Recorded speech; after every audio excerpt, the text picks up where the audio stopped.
Die Frage, wie Spielsysteme die Leistung in Fußballspielen beeinflussen, wird viel diskutiert, aber es gibt so gut wie keine Forschung dazu.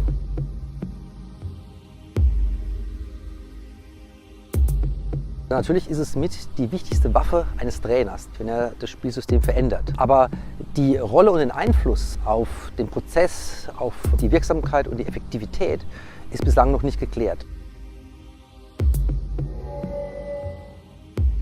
Was es bislang gibt, sind nur Korrelationsstudien. Das heißt Studien, in denen man sehr, sehr viele Fußballspiele analysiert. Das heißt 500 Spiele analysiert von Mannschaften, die im 4-4-2-System spielen und Mannschaften, die in anderen Systemen spielen. Und dann schaut man, wie da verschiedene Faktoren dadurch beeinflusst werden.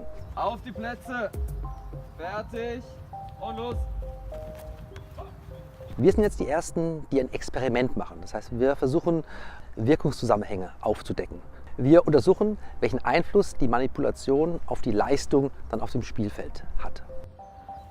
Okay, dann nochmal kurz bitte zusammenkommen.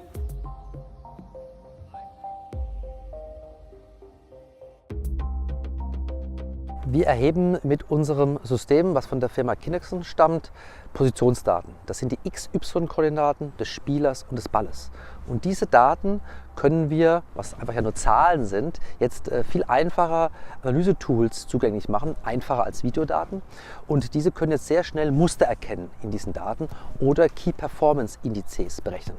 Diese wären beispielsweise Raumkontrolle im gegnerischen 16er oder im letzten 30-Meter-Bereich vor dem Tor des Gegners. Es wären beispielsweise verschiedene Pressing-Indikatoren, wie gut eine Mannschaft presst. Und es wäre beispielsweise, wie viele Gegenspieler von einem Spieler aus dem Spiel genommen werden können. Und wir dazu natürlich noch wissen, wie viel Druck auf den Spieler ausgeübt wird, wenn er den Pass spielt, und wie viel Druck ausgeübt wird, während der Spieler den Pass annehmen muss.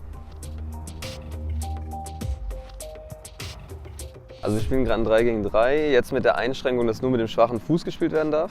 Das ist so ein bisschen aus dem theoretischen Rahmen, in dem wir jetzt momentan unsere Forschung machen, dass man verschiedene Einschränkungen irgendwie appliziert und guckt, wie das sich dann auswirkt auf das Handlungsrepertoire des Spielers zeigen. Und parallel schaue ich mir hier jetzt die Position der Spieler an gerade, kann mir live noch sowas wie Geschwindigkeiten, Beschleunigung und so weiter ausgeben lassen. Das meiste, was uns danach interessiert, schauen wir uns eigentlich eher nachher an. Jetzt gerade kontrolliere ich im Prinzip nur, dass alles läuft und schaue ein bisschen interessehalber zu.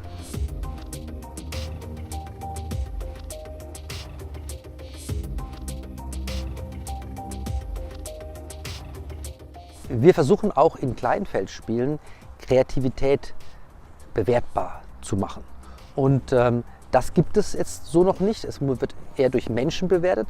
Aber wenn wir versuchen, auf der Basis von Positionsdaten Algorithmen zu entwickeln, mit denen man seltenes, aber originelles Verhalten bewertbar machen, dann wäre dies ein weiterer Schritt zu einem neuen Key Performance Indizes, weil wir wissen, dass Kreativität wichtig ist im Fußball und die Mannschaften, die mehr kreative Aktionen haben während eines Spiels, auch eine höhere Wahrscheinlichkeit haben, Spiele zu gewinnen.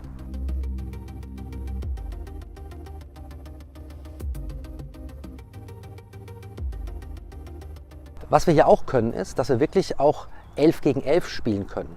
Das heißt, es gibt schon Studien, die in Small-Sided Games agieren, wo vielleicht 5 gegen 5 Spiele agieren. Aber jetzt mit den Positionsdaten ist es egal, wie viele Spieler man hat. Man kann immer sehr, sehr schnell die Daten erheben und auswerten. Beispielsweise können wir verschiedene Spielsysteme gegeneinander testen. Das heißt, einmal spielt die Mannschaft in dem Spielsystem A und einmal spielt sie in dem Spielsystem B gegen immer das gleiche Spielsystem C. Das heißt, wir testen dann 2 offensive Formationen gegen die gleiche defensive Formation. Beispiel, wir spielen ein 3-5-2 gegen ein 4-2-3-1 in der Offensive als 2 verschiedene Bedingungen, die wir systematisch variieren gegen das Defensivsystem 4-4-2 flach.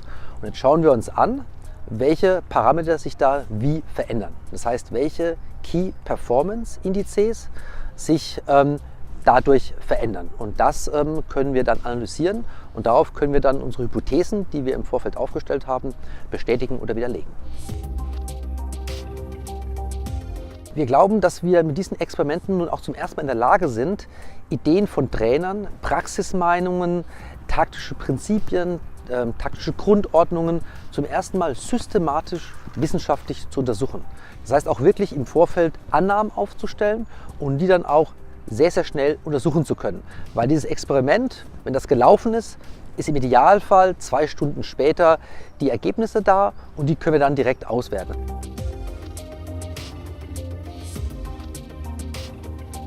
Unsere Vision ist, dass Trainer ihre Gedanken, beispielsweise neue taktische Prinzipien, nicht mit ihrer Mannschaft ausprobieren müssen, ob das jetzt funktioniert und ob das nicht funktioniert und ob die Ideen, die sie haben, auch tatsächlich besser sind, effektiver sind, erfolgreicher sind, sondern dass sie uns ihre Ideen mitteilen, wir dieses Feldexperiment laufen lassen, 2 Mannschaften haben, die gegeneinander spielen und dann 3-4 Stunden später die Ergebnisse haben und den Trainern ein Feedback geben können, ob sie mit ihren taktischen Maßnahmen nun mehr Raumkontrolle im letzten Drittel oder im gegnerischen Strafraum erzeugt haben oder nicht.